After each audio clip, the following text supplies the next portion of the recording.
Here on Matt's Own HD Sportsnet, presented by the JMU Alumni Association, I'm joined by Lacrosse head coach Shelley Klaes-Bawcombe. Coach, 16-8 victory over High Point yesterday. Your thoughts on the game?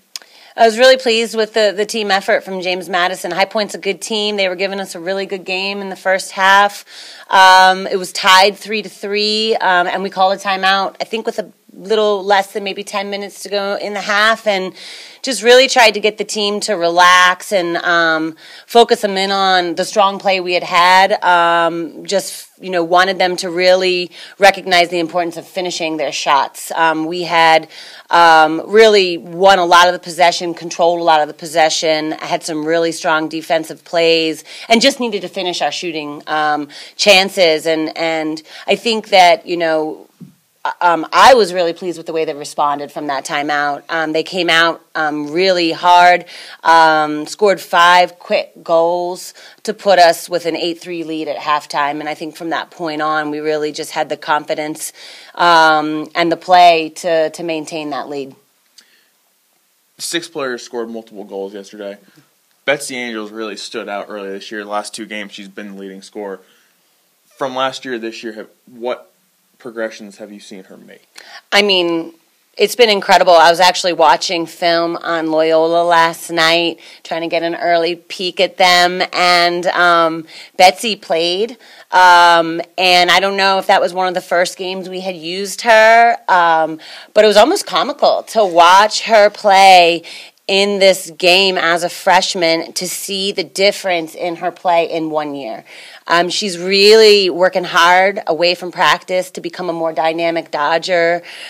She's always had great vision. She can thread the needle with her feeds, but she understands that the more of a threat she can be with the ball, the more feeding opportunities she's going to be able to find, because she's going to force defenses to slide to her. So we're really excited about her, and she's even, we're joking with her, she's even coming up with some huge ground balls and some really nice cause turnovers in the ride, which is really exciting. She's worked hard to build her fitness and her explosion. We're a really fast team, so I think the standards are really high. But she's had an exceptional presence for us this year, and we're seeing it every day, so we're really confident that that's going to be consistent, and I think that she brings her personality to the field, and she does a great job of loosening the environment up for our team. I think the girls really enjoy playing with her, and that's what you're looking for. You're looking for that rapport, that connection on the field, and she's found it with a lot of people, and so I think where we go from here is really just her and her teammates building confidence in each other and letting the ball do the work. On the defensive side, when the ball goes to the ground, you guys are coming up with it more times than not. Lexi Cross last week against UConn had career-high 6 ground balls. Mm-hmm. When the ball's on the ground, it's JMU's more times than not right now. Yeah, it's really something that has been a huge focus for us over the last couple of years.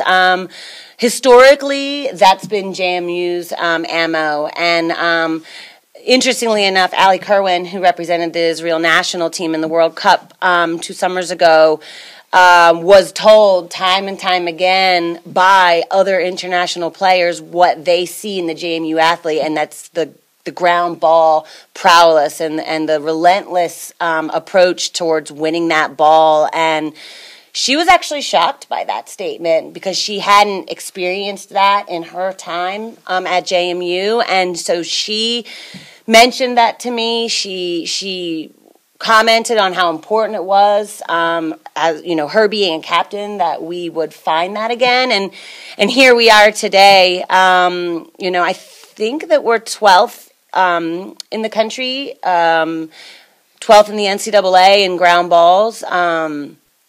With about 19 or so a game, and that's just tremendous. Part of it is a grit. But part of it is anticipation and skill. to be able to explode, to be able to defend the physicality that's coming around you, and then to maintain possession of the ball. So I'm really excited to see where that takes us. I mean, I think the CAA is a very feisty conference to play in, and we all know ground balls win big games. So, I'm hoping to show some consistency in that stat and to use that in the draw possessions as well. Up next, you've got your second-ranked opponent of the year. You said you got a little bit of a sneak peek on them already. What's your expectation going into Loyola this weekend? I mean, Loyola is a great program. They're very skilled. They're very fast. They have really good feeding plays. And then on the defensive end, they're very physical. They bunker in a little bit more. They try to clog up space. So we're going to have to be really active off ball.